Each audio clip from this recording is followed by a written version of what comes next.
ಕ್ರಿಮಿನಲ್ಗಳಿಗೆ support ಮಾಡ್ತಕ್ಕಂಥ ರಾಜನೀತಿ ದೇಶಕ್ಕೆ ಅಪಾಯಕಾರಿ. ಅದೇ ಕೆಲಸವನ್ನ ಕಾಂಗ್ರೆಸ್ ಮುಂದುವರಿಸಿದೆ. ಹುಬ್ಬಳ್ಳಿ ಪೊಲೀಸ್ ಠಾಣೆ ಮೇಲೆ ದಾಳಿ ಮಾಡಿದವರು ಅವರು ದೇಶ ಪ್ರೇಮಿಗಳ ಅಥವಾ ರೈತರ ಅಥವಾ ಕನ್ನಡ ಪ್ರೇಮಿಗಳ? ಅವರು ಮತಾಂಧರು. ತನ್ನ ಮತೀಯ ವಿಚಾರಕ್ಕಾಗಿ ಸಣ್ಣ ಸಣ್ಣ ವಿಷಯಕ್ಕೂ ಕೋಮುಗಲಭೆ ಹಬ್ಬಿಸ್ತಕ್ಕಂಥ ಕ್ರಿಮಿನಲ್ ಹಿನ್ನೆಲೆ ಇರ್ತಕ್ಕಂಥವ್ರು ಪೊಲೀಸ್ ಠಾಣೆ ಮೇಲೆ ಬೆಂಕಿ ಹಾಕ್ಲಿಕ್ಕೆ ಬರ್ತಾರೆ, ಪೊಲೀಸ್ ಠಾಣೆ ಮೇಲೆ ದಾಳಿ ನಡೆಸ್ತಾರೆ. ಅವ್ರ ಕೇಸ್ ವಾಪಸ್ ತೆಗೆದುಕೊಳ್ಳುವಂಥ ಕೆಟ್ಟ ರಾಜನೀತಿಯನ್ನ ಕಾಂಗ್ರೆಸ್ ಪಾರ್ಟಿ ಮಾಡ್ತಾ ಇದೆ. ಇವರಿಗೆ ಯಾವುದರಲ್ಲಿ ಹೊಡಿಬೇಕು? ಇವ್ರ ರಾಜನೀತಿಗೆ ಯಾವುದ್ರಲ್ಲಿ ಹೊಡಿಬೇಕು ಹೇಳಿ? ಇದಕ್ಕೆ ಶಬ್ದಗಳಿಂದ ಖಂಡಿಸೋರು ಸಾಕಾಗೋದಿಲ್ಲ. ಜನ ಇವರಿಗೆ ಮುಖಕ್ಕೆ ಮಂಗಳಾರತಿ ಎತ್ತಬೇಕು, ಕ್ಯಾಕರ್ಸ್ ಉಗಿಬೇಕು, ಅವಾಗಲೇ ಬುದ್ಧಿ ಬರೋದು. ಈ ಕೆಟ್ಟ ರಾಜನೀತಿಯ ಪರಿಣಾಮ ಬಹುಶಃ ಇವರ ಮನಸ್ಥಿತಿಯೇ ಎಷ್ಟು ಕೆಟ್ಟು ಹೋಗಿದೆ ಅನ್ನೋದಕ್ಕೆ ನಿದರ್ಶನ.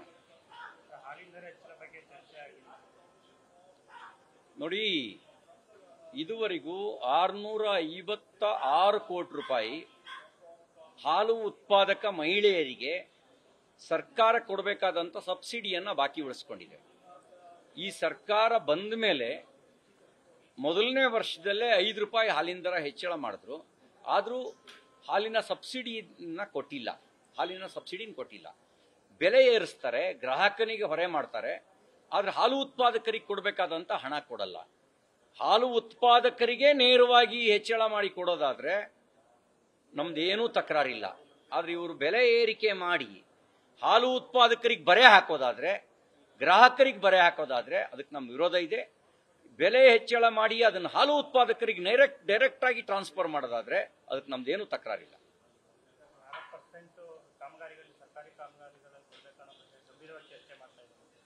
ನಮ್ಮ ಭಾರತದ ಸಂವಿಧಾನದ ರಚನೆ ಸಂದರ್ಭದಲ್ಲಿ ಮತೀಯ ಆಧಾರಿತ ಮೀಸಲಾತಿಗೆ ಸಂಬಂಧಪಟ್ಟಂತೆ ಬಹಳ ದೊಡ್ಡ ಚರ್ಚೆ ನಡೆಯುತ್ತೆ.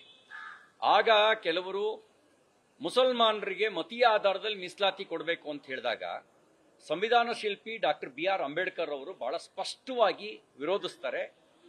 ರಿಲಿಜಿಯಸ್ ರಿಸರ್ವೇಷನ್ ಅದು ಆಂಟಿ ಕಾನ್ಸ್ಟಿಟ್ಯೂಷನ್ ಅಂತ ಅವರು ಎಳೆಯಾಗಿ ಬಿಡಿಸಿಟ್ಟು ಅದಕ್ಕೆ ಒಪ್ಪಿಗೆ ಕೊಡಲ್ಲ. ರಿಲಿಜಿಯಸ್ ಬೇಸ್ಡ್ ರಿಸರ್ವೇಷನ್ ಅದು ಎಗನೆಸ್ಟ್ ದ ಕಾನ್ಸ್ಟಿಟ್ಯೂಷನ್ ಆಗುತ್ತೆ, ಸಂವಿಧಾನ ವಿರೋಧಿ ಆಗುತ್ತೆ.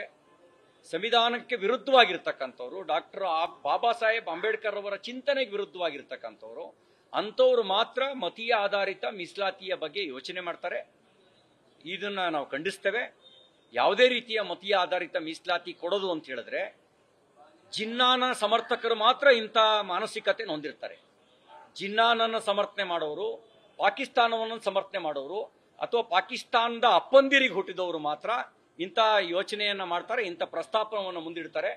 ಭಾರತೀಯ ಸಂವಿಧಾನದ ಮೇಲೆ ನಂಬಿಕೆ ಇಟ್ಟಿರ್ತಕ್ಕಂಥವ್ರು, ಡಾಕ್ಟರ್ ಅಂಬೇಡ್ಕರ್ ಅವರ ವಿಚಾರದ ವಿರುದ್ಧ ಯಾರಿಲ್ಲ, ಅವ್ರು ಯಾರು ಇಂಥ ಯೋಚನೆ ಮಾಡೋದಿಲ್ಲ. ಅಂಥದ್ದೇನಾದ್ರು ಮಾಡಿದ್ರೆ ನಾವು ರಾಜ್ಯವ್ಯಾಪಿ ಆಂದೋಲನ ಮಾಡ್ತೀವಿ. ಯಾರು ಆ ರೀತಿ ಸಮರ್ಥಿಸ್ತಾರೆ ಅವ್ರನ್ನ ಪಾಕಿಸ್ತಾನಕ್ಕೆ ಕಳಿಸ್ಬೇಕು. ಅವ್ರು ಯಾರು ಇಲ್ಲಿರೋದಕ್ಕೆ ಲಾಯಕ್ಕಲ್ಲ.